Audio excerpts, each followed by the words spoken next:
Hello, everybody, and welcome. And I'm Alan Minsky. I'm the Executive Director of Progressive Democrats of America.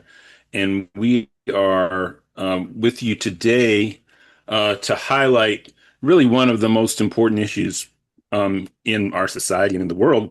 The touch point are the expansion of what are called data centers across the country, and in particular, in Maryland and also Virginia, an incredible growth of them in Metro DC, but in particular in Maryland and as they relate to the congressional race in the 5th District.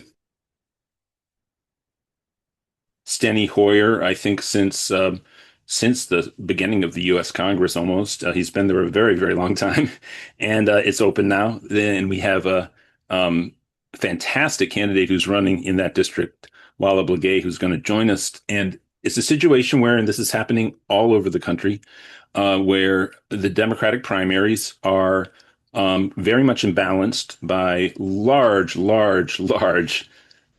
cannot say large enough, tranches of money, dark money, supporting candidates, sometimes rather clearly. You can't prove coordination, but they harmonize with the attitudes of the candidates that are the beneficiaries of the advertising or other kind of campaign purchases that come with the dark money, and that are spread across the district, and from forces that are supporting the building out of data centers in the 5th District. And across the country currently, there are just incredible grassroots movements opposing the building out of these data centers, which are massive industrial warehouse facilities in which banks upon banks of computers operate nonstop, just sucking up energy and resources from the regions where they exist. They do produce employment during the period in which they're built, but then very few employees will work at these facilities. And of course, they are part of the growth of AI, the latest form of that the Silicon Valley companies that are really dominant globally is the most um, they're valued as higher than anything else in the world on stock markets. There are about 7 of these massive giants companies that now dominate the American economy, and of course have entered into a symbiotic relationship with the Trump administration, such that they are proceeding in an unregulated manner that, on innumerable fronts, is a real problem from our society. And again, not the least of which is the point of public opposition to the growth of these data centers. So we're going to be hearing from Wala to talk about how this relates to her race in the 5th, her perspective on it. And she is, again, an elected representative of the people in Prince George's County. And we have also with us today Mitch Jones from Food and Water Action. Food and Water Action has really taken an incredible lead role in organizing and working in coordination with local people to oppose the build out of these data centers across the country. And again, the degree to which this has produced incredible, just spontaneous movements against the appearance of these data centers in communities all over the country is phenomenal. And Food and Water Action has been central to that. We'll also be joined by Christian Nunes, who's just, I mean, the relationship I've developed with her is something that has already changed my life. Her knowledge about AI and data technology is phenomenal itself. She is actually the former president of the National Organization of Women, and her work there, I always thought, was exemplary on many fronts. And since she has moved on from that position, I've gotten to work even more closely with her and learned that she is truly an expert on this kind of subject and on all the planes of it related to AI. And she'll be joining us to talk about and provide more perspective on the struggle against data centers and the necessity of regulating AI. And we also plan to be joined by Ro Khanna. Ro Khanna is, of course, the congressperson from the 17th District in California. He is someone I've worked very closely in recent years. I never anticipated that he would become an international folk hero in the manner that he has in recent months because of the absolutely heroic role he played, along with Republican Congressperson Thomas Massie, in demanding and achieving the at least partial release of the Epstein files. in Congress. And that was truly exemplary, actually breaking down the walls that have not allowed the achievement of any kind of bipartisan coordination. But he was able to work with Massey to achieve the passage of a law that requires the release of the Epstein files. But Ro Khanna is also, of course, one of the congresspeople from the Silicon Valley region of America in Northern California. And therefore, his district is one of the richest districts in the world and what is probably the richest region of the world right now in terms of valuation of companies, the Bay Area, and where, of course, so much of the internet and digital technology has been developed, real the center of the world in that regard. And so he has very much his voice is heard when he speaks out on these subjects, and it's going to be fantastic to be joined by him. But to get us rolling, why don't I begin by bringing forward Wala Blegay, who is, as I mentioned, as you can all see now, is driving in a car, I believe. So I don't think she's driving the car, so this is safe. And she's going to join us, Yes. and she is on the county council of Prince George County in Maryland, and she is running and has a great shot at winning in the 5th District, Maryland, an open seat as Steny Hoyer is retiring. Welcome, Wala. And, just to start, what's your take on what's happening with data centers in the 5th Congressional District of America? We are one of those, and I'm not sure if every district has this, but Fifth Congressional has had at least six proposals for data centers. So this just goes to show that's ridiculous that in one district we have so many proposed, and we really have to stop it. So when we first started, what the way that they get us is, and in Prince George's County, we were looking at a deficit. And so they get you with saying, look, if you do this, you would be able to pay your deficit. In fact, the council before us fast tracked data centers because they believed that it would that they needed the revenue. So everyone was a believer, and you get shamed just to know. That's why it's good that the residents really stood up and controlled the narrative, and people ran for it. But when we first said we had concerns about the data centers, we got slapped up by the business community of being anti-business, fiscally irresponsible. You will be basically labeled in a way that's so vicious, that it would make you seem like you're just not being reasonable.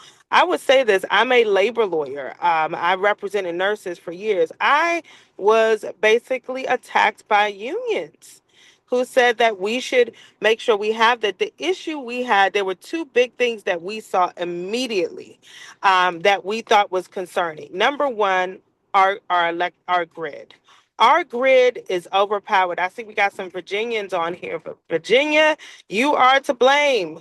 We are on the 13th state grid and almost 400 data centers in one county, Loudoun County.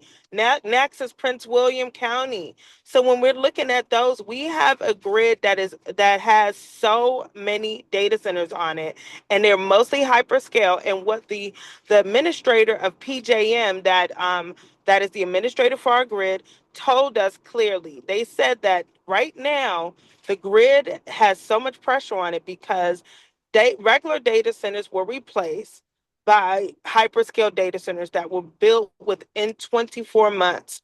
And those data centers take so much power that our bills are going up. And that's why the higher the premium, because the demand is so high. Now, some people would argue on here that we need to get new generation. How many years will that take? They are building these um these power snatchers, data centers. They're building them in 24 months. It takes nearly a decade to build new power generation. So that's not really an adequate answer. So we started hearing rumors that there was one in Landover. And we thought that, and actually, I was a bit embarrassed because people told me that. I said, no, it's got to be approved by the council. Well, we found out we were wrong. The past council had fast tracked it because they have been given those numbers that said if you don't take data center, you basically might end up in a deficit, and this data center will solve all your financial problems. However, one of the things that we also saw was that they also had, if you looked at the law, they also had tax exemptions. So the whole point of data centers providing tax a tax relief, why are we giving them any tax exemptions? So we actually moved fast and we created a task force because there were just too many questions. And in order to shut the noise, we needed to answer the questions. When we got our qualified task force, data center task force, multiple things we found. Number one, the revenues were not clear. They were fluffing up the revenue. So please be aware of that in your local district. Some of them will say it will bring $1 billion of money. It will bring, what did we hear? It will bring all these jobs. The jobs they're talking about is construction jobs. These data centers are run by less than 10 employees, oftentimes that don't have to work on the site. So they might not even need to be in the actual area. So that won't really bring you long-term job creation. Secondly, we found that the grid was pressure. The use of water, the environmental impact of the water is not very clear. The health impacts are not clear. It's too many unanswered questions and not enough definites. So what we decided to do was put a pause. I introduced a pause. And I actually introduced a pause even before the outcry because when we met with our park and planning, they said we were able to permit it to have data centers in nearly 6 different zones. And I freaked out. We passed the bill to pause it because we wanted to make sure we had all the information before anything moved forward. And we needed to quickly repeal the fast track, in which we introduced the bill to repeal the fast tracking. But so we did that. Now, when we traveled down to Calvert County, we were horrified to hear that there were NDAs signed by elected officials. Another problem. No elected official should be signing an NDA. They sign an NDA. They say Amazon does this. They usually want everyone to sign NDAs. But what that means is the community doesn't get any answers. And right now, they've got another proposal coming. We have asked in Calvert County, organize, stop it. A data center in your community, they're going to actually tell you that the data center is going to bring revenues.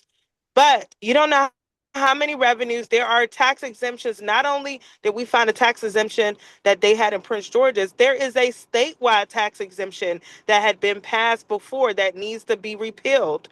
And we couldn't find any state reps. In fact, a state rep wanted to repeal it, and we called to our delegation and couldn't find anyone that could repeal it. So let me just say this: the bigger issue that we have is that there's not enough information for them to jam data centers down our throats.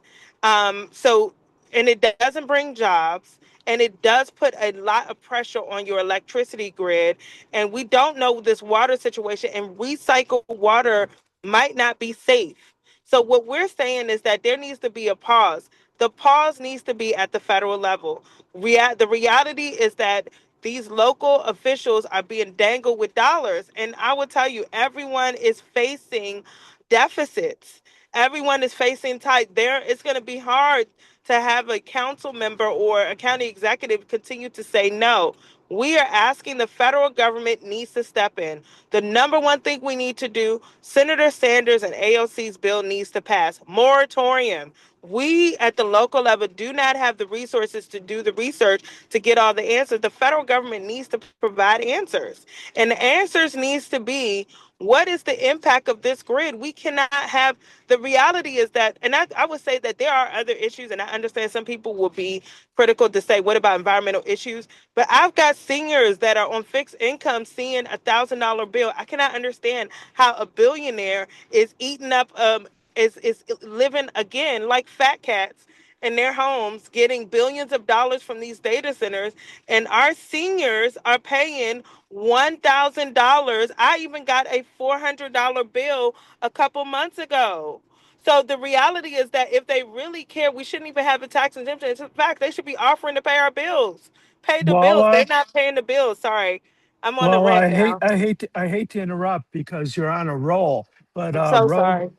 Representative Ro Khanna has to leave in a few Oh, minutes, so okay. we Let me want to let get him the on. congressman And speak. and I'm and so and you sorry. set him up talking about a federal bill. So there's our favorite congressman right there. Take it Well, away. thank Take you. take it away, Ro Khanna. Take it away. Thank you, Mike. Thank you, Alan. Thank you all for your leadership. I'm proud to be supporting you for the congressional seat and really appreciate your being a bold, progressive voice. Look, data centers can't be data extraction centers. Right now, these big tech companies are sucking up all of the resources across the country and concentrating the wealth in my district. We have 19 billionaires who are worth 12.5% of the economy, $3.4 trillion. It's three times the wealth concentration of the Gilded Age. And you're going to have Elon Musk soon become a trillionaire. You have five companies over $1 trillion in my district, $20 trillion, one third of the nation's entire stock market in the district. That's why I've called with Bernie Sanders for a billionaire tax of 5% so we could raise $4 trillion and get universal child care, universal health care. But we also need a new social contract on data centers. They should not be sticking communities with $1 extra in electricity bills. They shouldn't be taking the water from communities, places where still don't have clean drinking water. And these data centers are taking these communities' water. They are increasing the electricity. They are not contributing. No compute power locally, no investment in the venture capital locally. It is simply extraction. And you cannot have an economy where a few people, few places build the wealth at the expense of other communities. So we need a new social contract, not a single dollar of higher prices. The water needs to be renewable and not be taken from the local community, but renewable energy and a You have frozen temporarily. community and listening to the character of the local community. And I have called for ending the data center extraction around the country. So I appreciate Wala's leadership on this. Um, yeah, you're frozen again, Ro. We can't hear you. We've heard almost everything you've said, though, but right now you are frozen. And let's hold out a little bit so that we can stay with Ro for a second. I think there we can see you now, so we can probably hear you, Ro. So we can hear you probably again. Okay, did you hear anything or no? No, oh yeah, we heard 95% of it just about the last 10 seconds. Yeah, well, I just said we got to stop the data center extraction. No higher electricity bills, no taking water, making sure that they're actually, if they are putting a center, that they've got the local community is buy-in, that they're creating compute power there locally, that they're putting investment in for jobs locally. But right now, it's just data center extraction, and that needs to stop. I have one follow-up question quickly, and I apologize to Mitch and Wala and Christian, but you've done really incredible work in reaching across the aisle. Progressive Democrats of America has been brought on to support a group called Future of Life to help organize progressives to demand the regulation of AI. When I was brought on, I was surprised to learn from them that there was more movement among conservatives calling for regulation in Congress than there had been at that point to progressives. Bernie Sanders met with Hinton in Georgetown. You spoke out, and now progressives have real momentum. We hope to be contributing to that and continuing that. But you are so unique in your capacity to reach across the aisle. Do you feel that a majority coalition could be cobbled together inside the House to demand AI regulation sometime in the near future? I do think there could be a coalition, but right now Trump has basically given a carte blanche to the tech billionaires. It's a handoff to Andreessen and others to have no regulation. What we need is to focus on those the populist the Republican Party and are interested in building jobs and community across the country and not just giving a handout to tech billionaires. Well, thank you so much, Ro Khanna. And maybe just a final thought about the work that Wala's doing in Maryland and your support for candidates. Yeah, yeah. Wala's incredible. She's a progressive choice. She has my complete endorsement, and yeah, I'm upset, or it's disappointing to see the data center folks funding campaigns against her, because she's going to stand up and oppose a data center that comes in that's just going to take resources and jack up electricity bills. She's going to fight for the community. She's going to say, okay, if you're going to build something, you've got to use dry cooling. You got to make sure that the rates aren't going higher. You've got to make sure that you're creating a school and investing in community projects. You've got to make sure you're bringing venture capital and creating jobs beyond just the jobs that are created to build a data center. And we need community first, not for the tech billionaires first. You know, Ro Khanna, if people don't know on the call, you escaped having to worry about an opponent that would have been funded to the max by the Silicon Valley oligarchs to try to basically take your voice out of the American public discourse. And while I would have reveled in the opportunity to see you crush them in November, it is more important that you're freed up to have your voice be what it is across the world, across America, on this issue and on innumerable issues. So it was a great thing that this opponent was unable to get into the runoff in California's unique system of elections. So congratulations on that. Well, thank you, Alan, for your support for everyone at PDA, and we need now the support for Wala. The opponent raised over $1 million and attacked me, but ended up with 6%, and I ended up with 62%. And the reason is because it turns out that taxing billionaires is popular, and it turns out that you could be in Silicon Valley and call for a 5% tax at billionaires, and the people will still be with you. Yeah, there certainly is a working class there too in your district as well, and you represent them brilliantly. Well, just final thoughts, because I know you're going to have to go. Just a final thought, maybe Wala, anything to just say a hot shout out to Ro or anything before Ro has to go? Thank you, Congressman Khanna. Thank you, Ro, for your vision. It is not easy to fight against these about these folks. They have a data center lobbyist running in a district while talking about he cares for people. So we are being tricked in every way. And I even told the Washington Post yesterday that we are fighting for the soul of this country. We have a corporate world, as you said, where the billionaires sit that are running our country. They are buying the elections. They are paying off all of our elected officials to work against us. And we're in a place where people are signing NDAs with billionaires. So because they they're being wined and dined. We have to fight back. Our voices need to be heard, and it takes vision. You live in a district that I'm sure those people come to you and say, "Stop working against the interests of your residents. Your residents are the billionaires," and you do it anyway because you believe in us as a people, and we appreciate you. Thank you, Wala. Excited about your race. We need to all be behind you. Thank you, Alan. Thank you, Mike. Thank you so much, Ro. And Mitch Jones, of course, I did want to toss to you if you want to say something quickly about your effort to lead the federal effort. Maybe Ro can still hear you for a few minutes. Go for it, Mitch. Well, good to see you, Ro.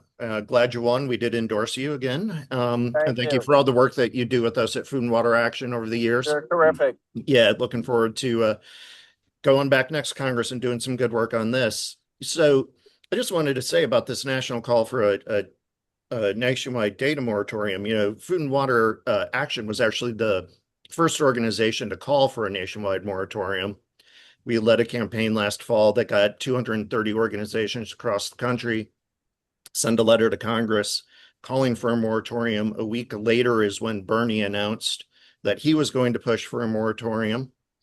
And today, coincidentally, we are launching a brand new nationwide coalition to stop data centers.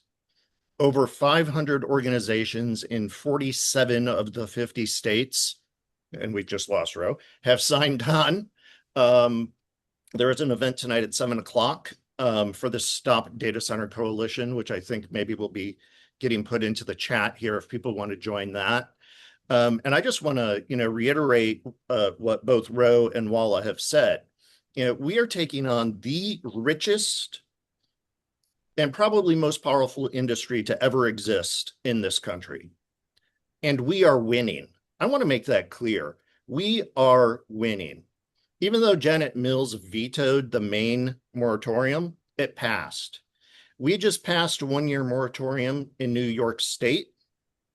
We initially asked for 3 years. We got one. That's still a victory. We're going to take it. We're pivoting now. We're going to put pressure on Governor Hochul to sign that bill. We have a moratorium bill that's just been introduced in Pennsylvania, which is becoming ground zero for the expansion. Virginia's is the hub where it all is. They're now skipping up to Pennsylvania. We've got a moratorium bill there. County after county, locality after locality are rejecting data centers. The tech broligarchs are scared. And that's why they are pouring hundreds of millions of dollars into these elections to beat candidates like Ro Khanna and like Wala and others across the country. But they're also losing a lot of those campaigns because the people are pissed. And what the oligarchs don't understand is grassroots political power. They're accusing us, literally, this week and last week, of being funded by foreign adversaries. Mhm. We're not being funded by foreign adversaries. We're barely being funded by local people to fight this fight because people are afraid of Silicon Valley millionaires and Wall Street. These oligarchs are running scared and they are trying to understand what's happening. And what is happening is that as these data centers move into communities, people realize those electricity bills are going up. My electricity bills have been higher than they have ever been. I have lived in Baltimore for 20 years. Those data centers in Virginia have driven up my electricity bills. They are building data centers in places where their water tables are already low, where people are already struggling to find clean water to drink. They are taking agricultural and woodland and converting it to industrial purposes. Nobody's even mentioned the e-waste that comes with the fact that every other day NVIDIA comes out with a new computer chip and all of these data centers are having to replace the GPUs so they can run the most up-to-date AI model. Where's that going to go? Where's that e-waste going? And the jobs, the promises of jobs. Every extractive industry in history comes into communities. This was true with the frackers as well. They come in and they promise jobs. And the local elected officials get dollar signs in their eyes and put cotton in their ears, and they stop listening to their constituents. Well, the constituents are demanding to be heard now, and that's why we're winning. We are winning this fight across the country. And that is why they are pouring so much money and so much energy into pushing back. That's why they are flying around in their private jets from bubble to bubble, making up these fantasy theories about outside agitators. I just rewatched The Graduate the other night. It's like they're Norman Fell asking Dustin Hoffman if he's an outside agitator. No, I'm not an outside agitator. I'm an inside agitator, and I'm pissed off about what the tech oligarchs are doing to our communities across this country. And that's why we at Food and Water Action have taken a leading role to fight. And I thank PDA for being a part of this. I thank Christian for being a real leader on this. We are launching this new coalition. We have over 520 organizations. We sent a letter again to Congress today demanding a national moratorium on new data centers because we have to determine if, and I always say if, not how, if we can regulate this industry in a way so that it doesn't drive up electricity bills, it doesn't take our water, it doesn't pollute our local communities, and it doesn't destroy our jobs, our economy, and our lives. They want us to believe that this vision of theirs is inevitable. It isn't. These are political decisions that have to be made. And the way that we're going to beat this industry is by beating them in the political realm. And we are doing it. We are taking on the physical manifestation of so-called artificial intelligence. I won't even get started on that. So-called artificial intelligence. The physical manifestation of that is data centers. Politics is fought in the realm of the material. And that is why we're going after the data centers, because if we can stop the data centers, we can stop the oligarchs, we could take back power, we can regain some agency in our lives and in our communities, we can protect our families. This is, to me, the most important fight this year in this election season. This is the fight that we all have to get engaged in. And I am so excited about the candidates that we have been supporting, about the candidates that are getting nominated. And I am honored. I learned this weekend, I am being monitored by local police departments because of my anti-data center work. I wear that as a badge of honor. I am honored to be here today with all of you, the hundreds of you who have joined us, all of the organizations across the country that are taking on this fight. This is the fight of this election season. We must all band together to fight against AI, to fight against the data centers, and I think we are gonna win. Well, thank you. That is inspiring. And I have to say that, not long ago, I read The Guardian all the time, and my daughter's half English. And there was an article about Food and Water Action working in Republican districts in Georgia. I mean, Food and Water Action and PDA, we had when Biden was president, the Democrats controlled the House. We launched a environmental lobbying effort that we partnered on, and our resources are such that that was valuable when the Democrats controlled the House and Biden was in office. And we're going to get back to that in 2029, and maybe as soon as next year with the Congresses.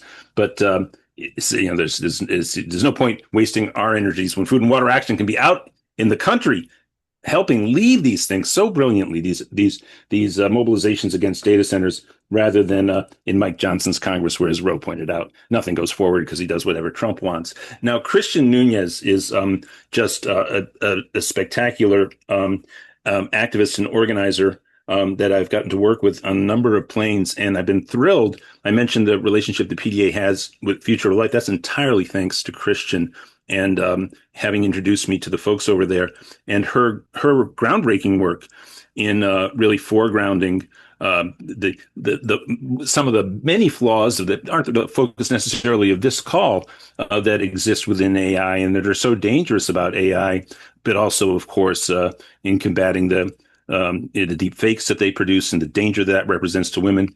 But also just has a great understanding of AI. So your thoughts, Christian, in terms of, obviously you live in Metro DC, of the build outs of data centers, the efforts to block their progress within DC Metro, Maryland in particular, but your thoughts in general about what we have to fight against here with these Silicon Valley oligarchs in the AI industry. Yeah, thank you so much, Alan. PDA, thank you. It's always a pleasure to work with you all and the amazing work that you're doing. And thank you so much for just hosting this emergency call. It's so needed. I want to just start off by thanking the other panelists because they pretty much have said, everything that I think I'm going to say, but I'm going to add a little pieces extra. And I really appreciate, Mitch, the work that you're doing there. And we definitely need to connect to talk more about this data center stuff. But when we think about this, I want us to think about this in terms of the pharmaceutical, the fracking, the things of history, how we've seen these people with money, millionaires, billionaires come into already communities who are marginalized, already communities who are dealing with multiple systemic inequities, and then they put their centers in these communities.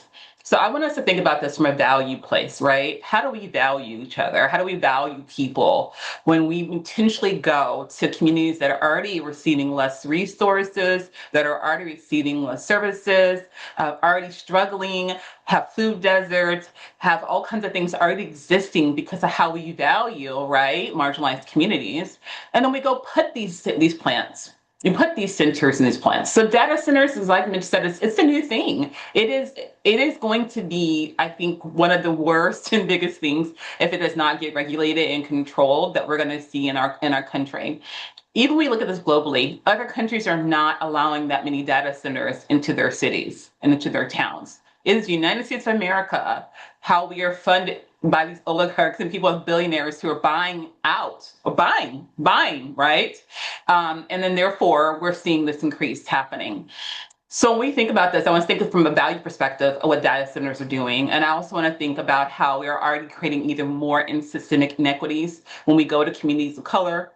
We go to communities dealing with low socioeconomic status. We go to rural communities and places. Then we put these data centers, and then because they do not think that we have the power to do it, but we do, because like we heard, we are seeing results from people turning out.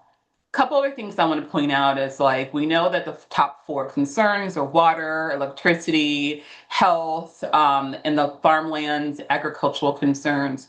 But what also people are not seeing is that the results of what's coming out of these data centers are going to have detrimental, long-lasting effects and consequences on people. They already are not talking about the fact that some of these places, women are experiencing more stillbirths when they are having their babies, and that has been linked. We're seeing increase in sexual violence, and that's another area I work in because my nonprofit Saving Our Souls Foundation does that.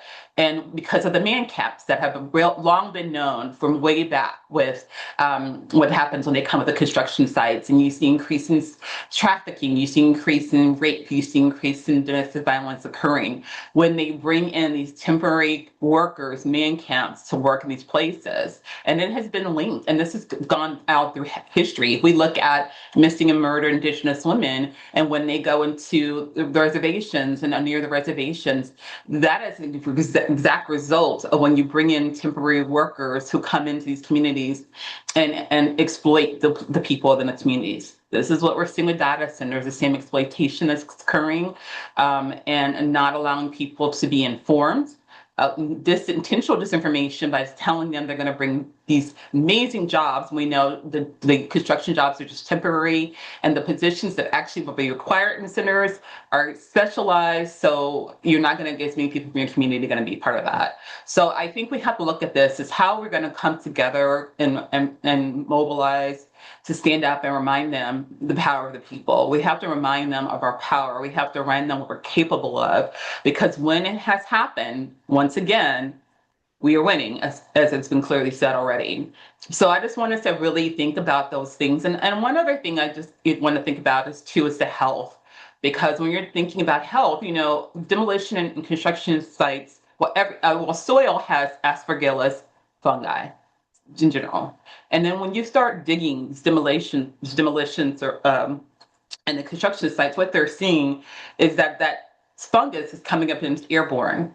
And then people around that are going to be getting that fungus into their systems. And they have linked that to respiratory illnesses and other really major illnesses as a result of people inhaling too much aspergillus fungi. And the majority of the cases that they've seen in people have come from people living around these demolition and construction sites. So it's affecting us holistically. And we need everyone to think about this and how it impacts. And also, how are your elected officials standing up? How are they voting? Are they the ones with NDAs? Are they the ones who are getting money in their campaigns? And what would they say as constituents if you come to them and you tell them straight up, like, what is your position on this? How do you feel about this? As you vote in line with this? You all need to know this. And this is part of the work that we're doing, is make sure the people are informed and they have the resources about the statistics, about what's happening. We're listening to them. The week of the 24th, right now I have a project that's going in 3 states, and we're starting listening sessions to actually hear directly from the people, because we don't want, filtered understanding. We want to know exactly what people are singing and happening. And it's going to be building on civic engagement and tying it right down to the election of like, who's doing what, who's saying what, who's supporting what, and this is how you can fight back. And so I'm happy to also be working PDA as one of the people who will help with this project. But and anybody else is interested, please reach out, contact, because this is really about our time to stand up again and let everyone know our power and collective power to people. And it could beat these billions of dollars that are coming from a very small percentage of people who already have so many biases in their systems, and not are facing these problems. So I'll stop there. One of the crazy things is that does Tennessee even know when it's having its primaries this year? Are they having primaries this year? I mean, some of these states have just done such crazy things. But, obviously, one of the great members of the legislature there who was tossed out by the Republicans a few cycles ago is running for Congress in Memphis in a newly gerrymandered district, but with Musk's largest ever data center build out in his district, as Christian just said, pumping pollution into, a politically disempowered community, a Black community, a poor Black community. And it's, I'm sure Mitch is familiar with the details, but Justin is an incredible champion on this. But I just don't even know when we follow every primary in the country, but I've lost track of when Tennessee's is happening because they did this late. In fact, I'm looking at, one of the sites I turned to when the primaries are. It's scheduled August 6th now. There, I found it. And which I think is a Thursday, which is, of course, crazy. Putting primaries on Thursday is a good way to suppress turnout, right? But Justin's a great champion of this and one of the most eloquent young politicians in America, spot on as a progressive. This is Musk really what have they done? They consolidated into that territory with Musk and Grok. for the data center. Yeah, and they've now basically post hoc allowed him to keep his diesel generators that he legally put in there. They've, basically antedated the permission and are allowing this pollution to continue to spew into this, poor, primarily people of color community. And we've always referred back when we were doing the fracking fight, and I always tie this back to fracking because I think these are very similar fights that we're having because they're actually targeting very similar areas. Yeah. Right. Mm-hmm. And these are as Ro said, these are extractive industries that are coming in. And I think Christian raising the issue of man camps, we raised that issue about fracking in Pennsylvania, I don't know, 15 years ago now.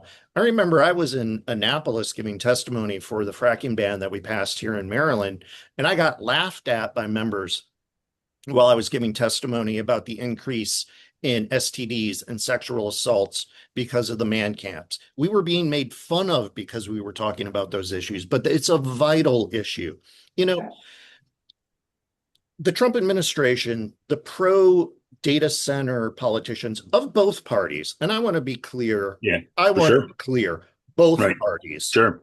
Right. Mhm. And industry have all decided that the issue is electric bills. And we've talked about electric bills. I talked about how mine have gone up. Wala talked about how hers has gone up. Everybody is suffering because of higher electricity bills, and a huge chunk of that is data centers. But what the industry has decided, and what the Trump administration has decided, and what all their lackeys and minions and paid for PR officers have decided is that's the only issue. That's the only issue with data centers. That's the only issue with AI. And if we could just figure out how to get people to not worry about their electric bills, then they'll let us build these data centers. But we know it's not that. And like I said before, it's the water, it's the land use, it's the man camps, it's the crime, it's the local pollution. Now, the research that exists on public health impacts data centers is what data centers used to be. We're talking about 10 megawatt data centers, the sort of data centers that are powering this conversation we're having right now, because we should admit that we could not be having this Zoom conversation if it wasn't for the fact that there was a data center. But we're talking about 1.2 gigawatt data centers. We're talking about data centers the size of Philadelphia and Manhattan.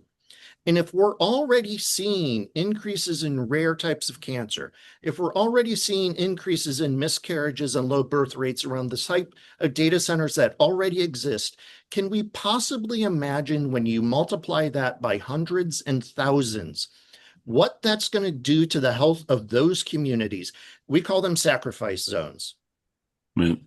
And it happens in poor communities of people of color and of poor communities that are not a people of color. It's happening to poor communities everywhere. But with data centers, oddly, it's also happening in wealthier suburbs, which I think is one of the reasons why this issue is getting a little more attention, because the politicians and the journalists who live in those neighborhoods are seeing it happen to them. Mm-hmm. There's a NIMBY component. I want to move past not in my backyard, and I want to say not in anybody's backyard, right? We have to work together across all of our communities to stop these data centers. They are targeting the most vulnerable communities first because they know that they can. They're making the false promises there first because they know that these communities are desperate for the investment and the jobs. But what they're not bringing is jobs, and they're not bringing investment. What they're bringing is pollution. What they're bringing is crime. What they're bringing is e-waste that they don't know how to handle. And they're leaving behind all of that, and they're extracting all of the wealth, and they're sending it to Ro's constituents, and they're sending it to the folks on Wall Street, and the rest of us are left to suffer.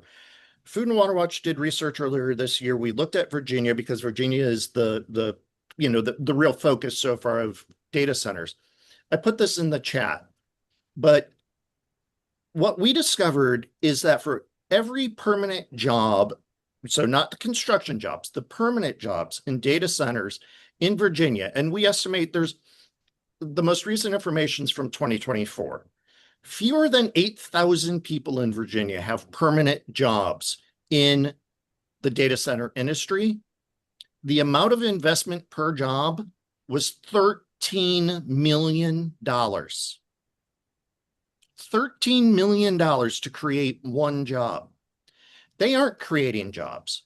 They are extracting wealth from poor communities and sending it to people who, quite frankly, don't need a single more. I was going to swear. I'm sorry, Alan. Don't need another single dime, right? We need to be taking that wealth away from the oligarchs and distributing it back into our communities to create real jobs, to create the kind of jobs that build up our communities, that are green jobs, that are creating a healthy future for us, that are taking care of the crime that is being brought by these industries, that is cleaning up the waste that's being left behind by these industries. We need to be making those investments. We need to be turning, and Ro Khanna has plans for this. I will point out, Ro does have plans for this about how to come back and put these investments into these communities so that instead of extracting wealth and sending it to Silicon Valley and Wall Street, or investing wealth into the communities that need it most. And we at Food and Water Action have been calling for this for well over a decade. We called for it on fracking. We've been calling for it when it comes to free trade and fighting against the free trade movements. And we're calling for it now in the fight against data centers. We have to band together. We are banding together. We are winning. They are running scared. Peter Thiel calls each and every one of us on this the handmaiden of the Antichrist. No. We're doing the good Lord's work here. All right. And I say that as an atheist. We're doing the good Lord's work here. All right. And they are afraid of us. And I will point out, Alan, you mentioned it, you saw the article about the Guardian and us in Georgia. And it was a county sheriff's office in Georgia that was stupid enough to research me on a site where I could find out that they were researching me. So yeah, we know they're watching us. We know that they're afraid. And the reason why they are afraid is because we are winning. Christian, your thoughts?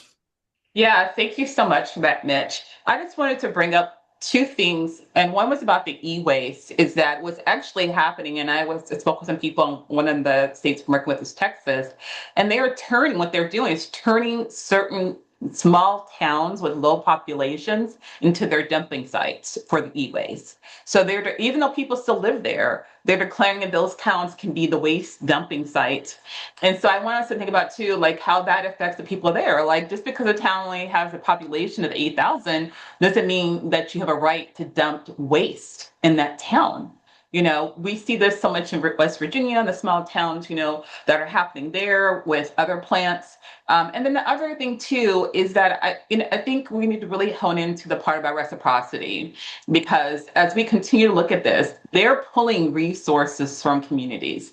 They're like I mentioned, saying they're extracting resources. They're pulling resources, and everybody who is living near or around them, or even within miles even away from them, are experiencing these costs. And these data centers are not required to have their own bill or their own parts for these resources, and so it's costing the communities. And so one thing we have to look at is, how do we demand reciprocity? Like if you're going to have a data center, a smaller data center here, what are you going to give this community to cover and to pay back to these communities so that these communities can take care of their health costs? The communities can deal with the consequences of them. It can't just be that we constantly look at, and then also too, I think we look at size. I agree. We use this. We use AI. We use these things. But why do you need to have a data center that is like 10 football fields, right, in the middle of really harmful communities? And so I think there's demands that the community has to make as well about what we're seeing. And one is, the expectation that reciprocity has to occur. You can't just come here, exploit us, and then just leave us with the consequences, the negative consequences of these things. And so part of that, I think, has to be built into the conversation. Not saying we're selling out for data centers, but at the same time, if you're going to come here and use these things, you need to be taking care of the people that are there.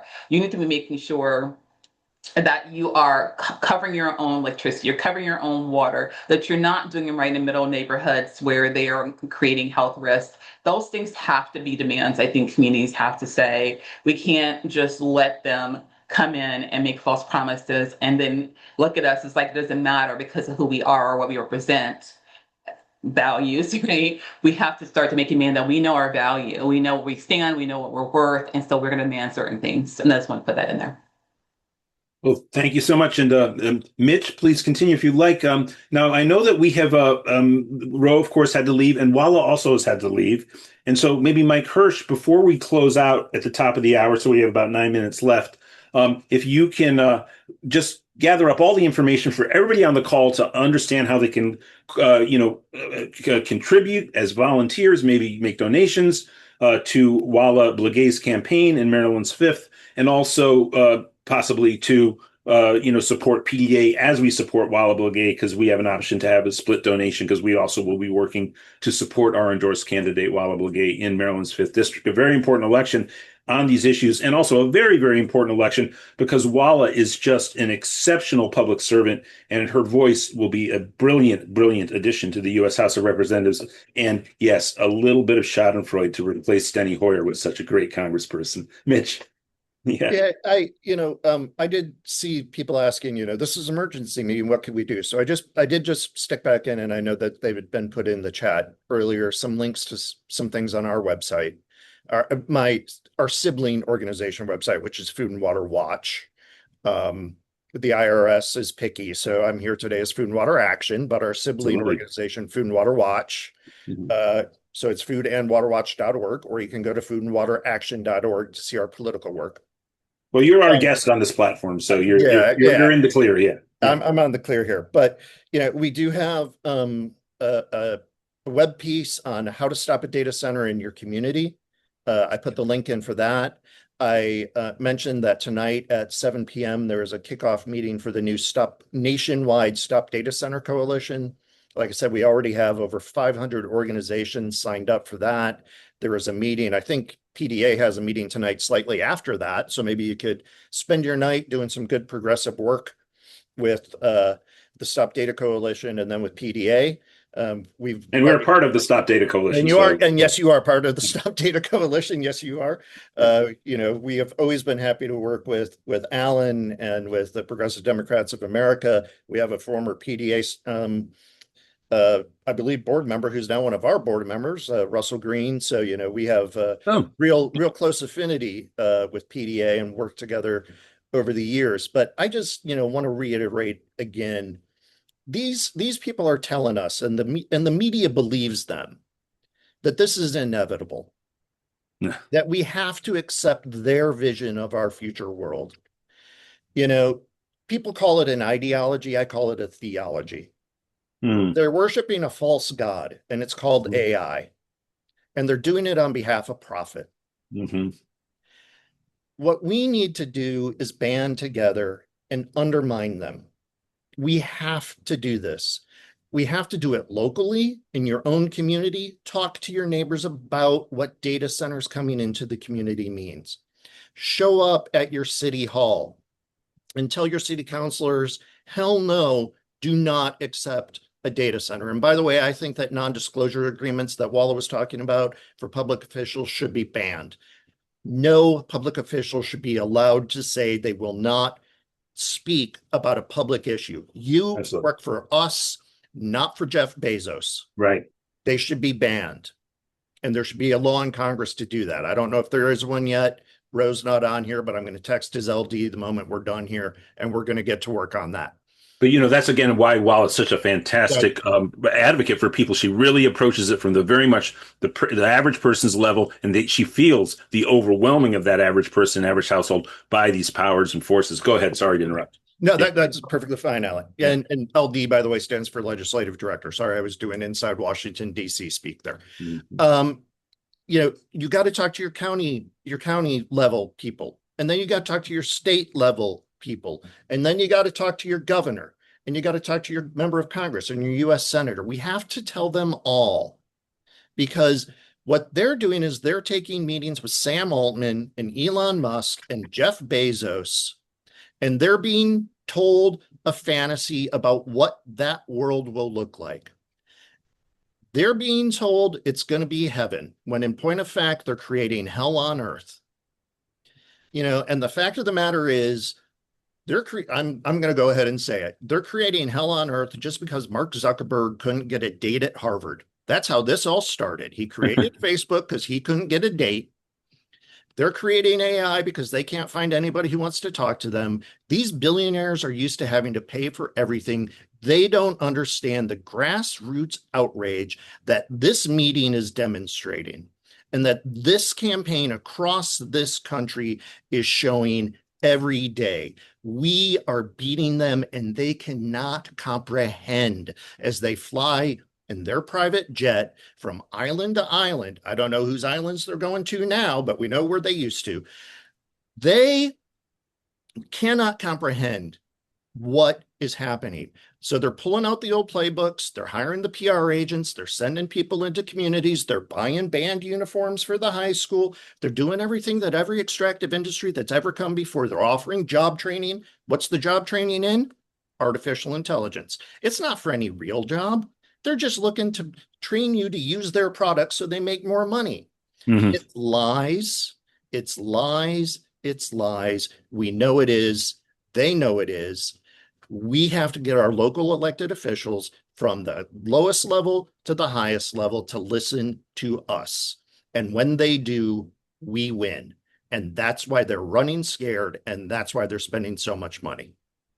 Well, my final thought right now is with Christian and Mitch. We, of course, need to hold in all of the primaries across the country, in all of the general elections in November, we need to hold elected officials accountable on exactly what Mitch just said, because it's true. We have a real populace rising up from the grassroots around this issue that connects to the oligarchy, the domination of big money of American society, the corruption of our politics, and the development of a very dangerous industry that really needs to be regulated and stalled in terms of its development in that regard. But also, I want to say, we have to make sure, and this is pertinent to the Democratic Party, that every presidential candidate, we are going to see some hedging. We're going to see hedging from the likes of people, maybe he'll be better, but I'm just going to cite someone like Buttigieg, Josh Shapiro, and they're going to be heralded as the appropriate centrist candidate for Gretchen Whitmer, et cetera, for the Democrats.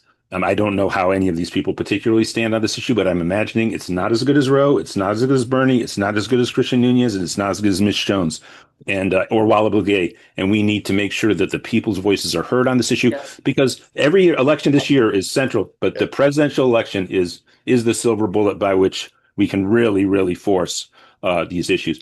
Christian, final word. To Mike, and then Mitch, just all of you get your final words. And that's my final word I'm Alan Minsky, Progressive Democrats of America. Take it away, Christian Nunes, then to Mike, and then Mitch, final word. Yeah, I would just say, I 100%, 1,000% agree with that, Alan, about where we have to center this and move toward. Because right now, what we're seeing with our elected officials is not that they are being servant leadership or that they are staying in alignment with their communities. So we want to make sure that they know where we stand and get involved as much as possible. Mitch has a national coalition working in 3 states with very contextual issue-based coalitions that we're building out. So it's contextual to those states and what they're experiencing. But I just encourage everyone to get involved, reach out, and use your skills, whatever way you can use your skills. Everyone has ability to make a change and do it within your capacity. But as long as everyone's coming together, that's going to make the difference. And just thank you again, PDA, for organizing this. And I put my email in chat. I'll re-put it up there if anybody wants to reach out and more about the statewide stuff we're doing. Mike Hirsch, I know you have updates around how people can get in touch with Wala and everything, but Mike, you're up. Mike Hirsch. Thanks. And I'm going to call on my good friend, Mike Fox, to drop in some links one more time in the chat. And I could ask everybody to please halt chatting so we can get these important links to everybody. Really, really quickly, how about how wonderful this panel was? I am absolutely stunned by the quality of the conversation we had. And I just want to underscore a few things. Wala's chief rival for the House of Representatives is a literal data center lobbyist. they used to be a little bit cagey and a little bit,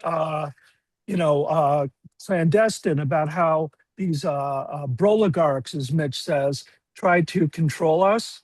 They're trying to put one of their puppets in the House of Representatives.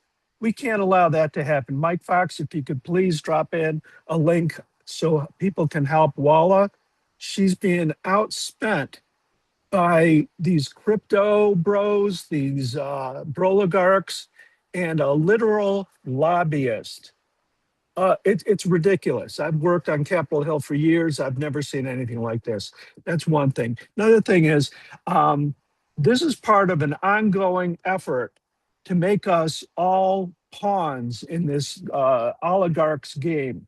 They're trying to privatize our water. They're trying to dominate our electricity. They're trying to control us through data. They're already manipulating us. They're spying on us every which way. And unless we can fight them and win, which I'm going to change that. When we fight, we will beat them. But this is so important. And none of us can afford to stand on the sidelines. We all have to, excuse me, we all have to get involved and join Mitch's Zoom, join the PDA campaign to victory Zoom, because we're going to organize, we're going to win, we're going to not put up with this. And the one bit of good news that I really want to underscore for everybody, this is something that cuts across the entire political spectrum. There are libertarians, there are conservative Republicans, there are independents, there are people who don't pay much attention to politics at all, but they're paying attention to this. And recently, there was a public opinion poll that said people would rather have a nuclear power plant in their neighborhood than a data center. Well, I've got some bad news for those people, because there are plans from Zuckerberg and these other people to put nuclear power plants to run data centers in your neighborhood. Are we going to put up with it? No, we're not going to put up with it. So thank you, everybody, for joining us. This is really wonderful. This is just the beginning. We're going to keep fighting, and we're going to win. Thank you so much. And I've already wrapped. That's wrap from Mike and from Christian and Mitch. Just a quick final word, and then we'll sign off. We have always loved working with PDA. I've known you, Alan, for a while. I've known Mike Hirsch for a long time. We've worked together here in Maryland. Last thing I'm going to say is I'm going to take an old line from the great Tom Harkin: "Stop the bullshit. Let's go out there and let's beat these guys." There we go. Thank you, Mitch. Thank you, Christian. Thank you, Mike. Thanks to Ro Khanna, and of course, thanks to Wala Blegay. Remember to support her campaign in Maryland's 5th District. And, the primary date is, of course, the 23rd, the same day as the New York primary in New York State and New York City. And Alan, early voting has started already, and that's why Wala was out at the polls. Yep. Right. Absolutely. And Mike's in Maryland, of course, and please contact us and PDA, info@pdamerica.org. And we can put you in touch with Mike as one of our Maryland coordinators, if you like, but also, please support Wala. Thank you, Christian. Thank you, Mitch, Ro, Wala, everybody. And that's it for me. Thank you. And, take it away, Mike Hirsch. Thank you.